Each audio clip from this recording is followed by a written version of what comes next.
முருக பக்தர்களின் கொண்டாட்ட தினமான தைப்பூசம் இந்த வருடம் பிப்ரவரி மாதம் 1ஆம் தேதி ஞாயிற்றுக்கிழமை தை 18 அன்றைக்கு வருது. இந்த வருஷம் தைப்பூசம் ரொம்பவே ஸ்பெஷல்.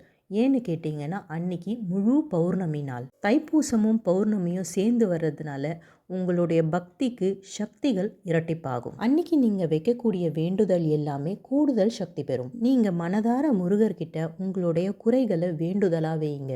குழந்தை பாக்கியம் இல்லாதவங்க, தீராத நோய் இருக்கிறவங்க, கடன் பிரச்சனை உள்ளவங்க, தீராத பகை, இல்லை குழந்தைங்களோட படிப்பு விஷயம், நல்ல வேலை வாய்ப்பு, பதவி உயர்வு, இதுபோல் உங்களுடைய வாழ்க்கையில் உள்ள எல்லா குறைகளையும் முருகர்கிட்ட சொல்லி அன்னைக்கு நீங்கள் மனதார வேண்டிங்கன்னா கண்டிப்பாக உங்களுக்கு தேவையானதை முருகர் அருள்வார். தைப்பூசத்தன்னைக்கு முருக வழிபாடு ரொம்ப எளிமையான வழிபாடு.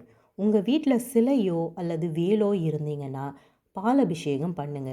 அல்லது உங்கள் வீட்டில் ஒரு முருகர் படம் தான் இருக்குன்னா அந்த படத்துக்கிட்ட ஒரு டம்ளர் பாலை வைங்க.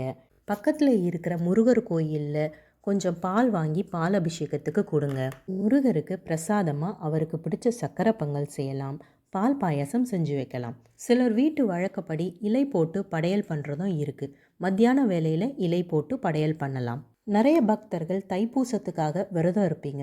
அந்த விரதத்தை 6 மணிக்கு மேலே முடிப்பீங்க. தைப்பூசம் அன்னைக்கு ஒரு நாள் விரதம் இருக்குன்னு ஆசைப்படுறவங்க அன்னைக்கு காலையில் தொடங்கி தண்ணீர் விரதம் இருக்கலாம், இல்லை பாலும் பழமும் சேர்ந்து சாப்பிட்டு விரதம் இருக்கலாம். உங்களோட உடல்நிலையை பொறுத்து அன்னைக்கு முழுவதுமாக விரதம் இருந்து 6 மணிக்கு மேலே நீங்கள் முருகருக்கு படையல் போட்டு பிரசாதம் வச்சு இந்த விரதத்தை முடிக்கலாம். முருக வழிபாட்டுக்கு நேரம்னு பார்த்தீங்கன்னா, இந்த நாளில் பௌர்ணமியும் பூச நட்சத்திரமும் சேர்ந்து வர நேரம் ரொம்ப விசேஷமானது.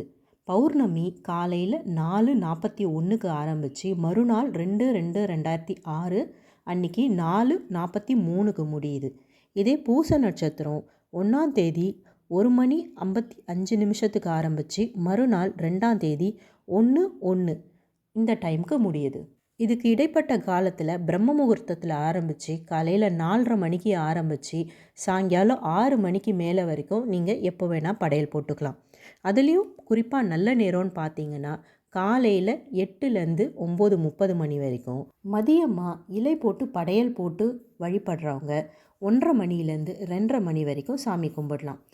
விரதம் இருந்து சாமி கும்பிட்றவங்க 6 மணிக்கு மேலே முருகர் படத்துக்கிட்டேயோ சிலைக்கிட்டேயோ ஒரு நெய்விளக்கு ஏற்றி அவங்களுடைய விரதத்தை முடிக்கலாம்.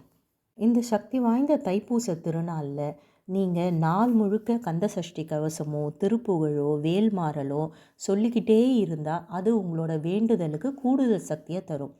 இல்லை எதையுமே படிக்க என்கிட்ட நேரம் இல்லை அப்படின்னு சொல்கிறவங்க கூட ஓம் சரவணபவ, ஓம் சரவணபவ, ஓம் சரவணபவன் மனசுக்குள்ளேயே உச்சரிச்சுட்டு தங்களோட வேலை செஞ்சிட்டு இருந்தா அந்த பக்திக்கும் கூடுதல் சக்தி வரும். இந்த நல்ல நாளில் நம்ம செய்யவே கூடாத ஒரு முக்கியமான விஷயம் என்ன தெரியுமா?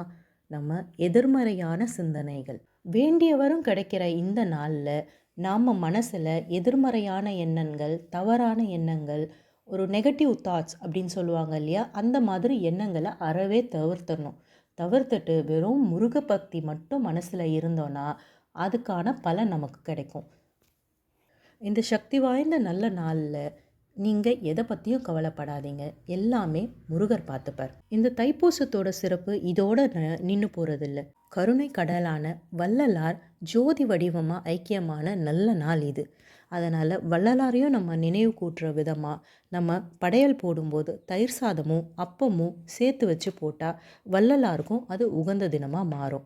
அதோடு இல்லாமல் நம்மளால் முடிஞ்ச யாராவது ஒருத்தருக்கு, ஒரு ஜீவனுக்கு அன்னதானம் செஞ்சீங்கன்னா அதனுடைய பலன் இன்னும் இரட்டிப்பாகும். வாழ்க வளமுடன். நன்றி.